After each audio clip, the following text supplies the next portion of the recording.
नमस्कार, तो स्वागत है आपका आज के हमारे वीडियो में।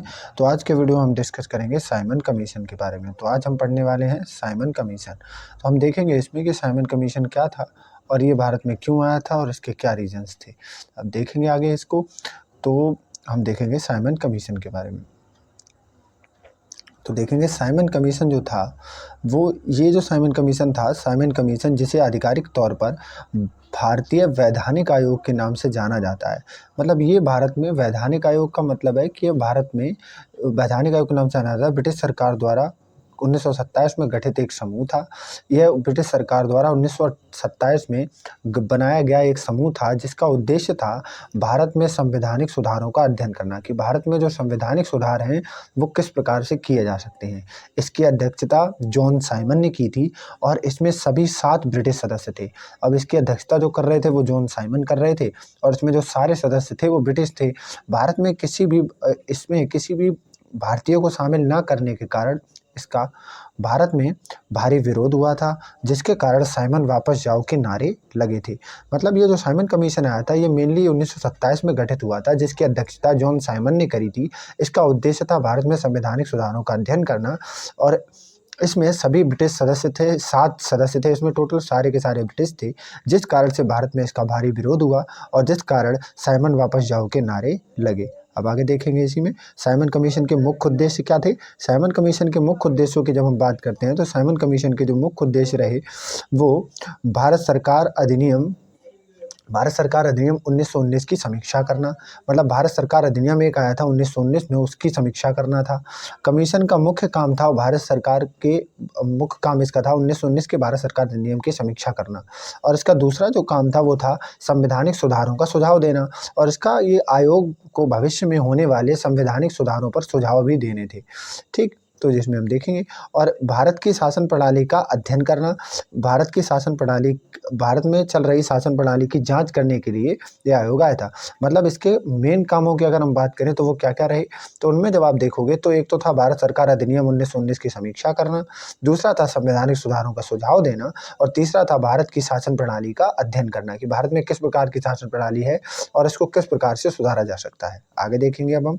तो इसका विरोध क्यों हो रहा था भारत में, वो देखेंगे यहाँ पे। तो विरोध होने का मेन रीजन था, एक तो इसमें सारे ब्रिटिश सदस्य थे, भारतीयों की अनुपस्थिति थी। कमीशन में किसी भी भारतीय को शामिल ना किए जाने के कारण भारतीयों ने इसका कड़ा विरोध किया था। और इसका विरोध किस प्रकार से किया गया था कि साइमन वापस जाओ के नारे के साथ में किया गया था। कमीशन के भारत आगमन पर देश भर में विरोध प्रदर्शन हुए और साइमन कमीशन वापस जाओ के नारे लगाए गए।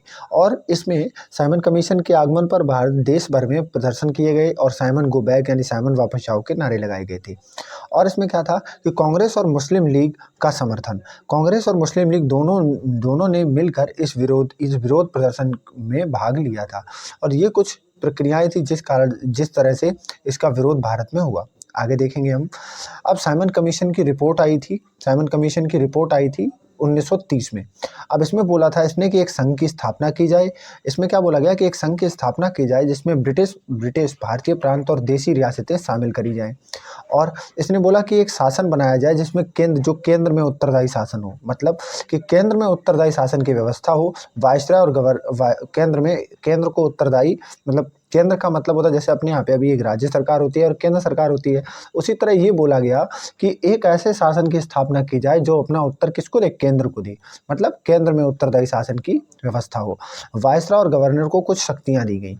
वायसराय और प्रांतीय गवर्नर को कुछ विशेष शक्तियां दी जाएं और जो संविधान का निर्माण हो वो कैसा हो, एक लचीला संविधान बनाया जाए। लचीला संविधान का मतलब जो ऐसा संविधान हो जो ना तो कठोर हो और ना ज्यादा सौम्य हो। मतलब एक लचीला संविधान हो जिसमें भविष्य में सुधार करने की पॉसिबिलिटी हो, तो इसको हम लचीला संविधान बोलेंगे।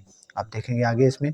तो इस तरह से, और इसकी एक प्रमुख बात हुई थी इस समय में कि जब साइमन कमीशन का विरोध हो रहा था, दूसरा पेज हम लेते हैं। जब साइमन कमीशन का विरोध हो रहा था तो यहाँ पे देखते हैं, जब साइमन कमीशन का विरोध आपका हो रहा था इस साइमन कमीशन का विरोध हो रहा था लाहौर में। तो साइमन कमीशन का जब लाहौर में विरोध हो रहा था तो यहाँ पर इस विरोध का नेतृत्व कर रहे थे आपके हमारे लाला लाजपत राय जी। तो अब क्या हुआ था यहाँ पे कि जो लाला जी थे उस समय में जब यहाँ पे विरोध हो रहा था तो यहाँ पे लाला लाजपत राय भी थे और हमारे यहाँ पे भगत सिंह भी थे। तो लाला लाजपत राय और जो भगत सिंह थे ये इसका विरोध कर रहे थे।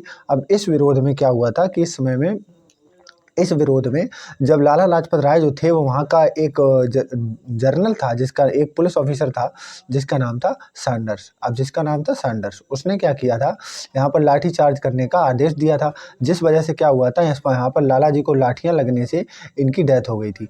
अब लाला जी की डेथ हो गई थी जिस वजह से ये सभी लोग नाराज़ थे।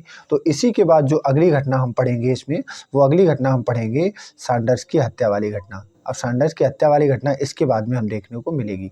तो ये था साइमन कमीशन। आई होप आपको ये समझ में आया होगा। अगर आपको ये समझ आया है तो कमेंट करके ज़रूर बताएं कि आपको वीडियो कैसा लगा। Thank you for watching the video.